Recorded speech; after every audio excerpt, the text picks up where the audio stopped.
আমি জানি না ভাগ্য কবে আবার তার সঙ্গে আমার দেখা করার সুযোগ করে দেবে। শেষবার তার সঙ্গে দেখা হয়েছিল আজ থেকে 7 বছর আগে। সেই দিনের প্রতিটি স্মৃতিও আমার মনে আজ স্পষ্ট, যেন তিনি আমাকে বাঁচানোর জন্য আশীর্বাদ দিয়েছিলেন। ভাগ্যের বিরুদ্ধে লড়াই করা 3 জন মানুষ, প্রতিদিন বেঁচে থাকার সংগ্রাম করতাম। জীবনের প্রতিটি মুহূর্ত ছিল চ্যালেঞ্জে ভরা। নেশার কবলে পড়ে নিজের জীবনটাই ধ্বংস করতে বসেছিল।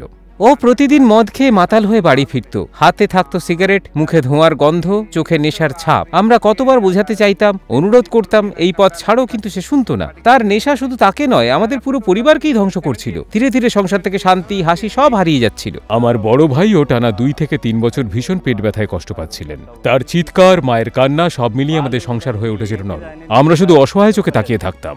ভেতরে ভেতরে আমি ভয় আর অজানার অন্ধকারে ডুবে যাচ্ছিলাম। তবুও মনের ভেতরে যেন একটা আশা খুঁজছিলাম, না যদি কোনো উপায় হয় বেঁচে থাকার।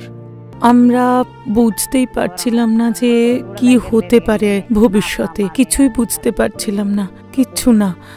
ওনার এত কষ্ট চোখে দেখা যেত না। সেই মুহূর্ত থেকেই মনে হলো ভেতরে নতুন সাহস জন্ম নিচ্ছে। সেদিন থেকেই আমি বদলে যেতে শুরু করলাম। আমার দৃষ্টিভঙ্গি পাল্টে গেল। আমার মনে হচ্ছিল আমি আবার বাঁচব। আমাদের চারপাশে যারা ছিল তারাই পরিবর্তন দেখে অবাক হয়ে যাচ্ছিল। জীবনের প্রতি যেন আমার নতুন করে বিশ্বাস ফিরে আসছিল আমাদের। অসুস্থ হওয়াতে খুব মন খারাপ হয়েছিল, তারপর সুস্থ হয়ে ফিরে আসতে আমি আনন্দ পেয়েছি।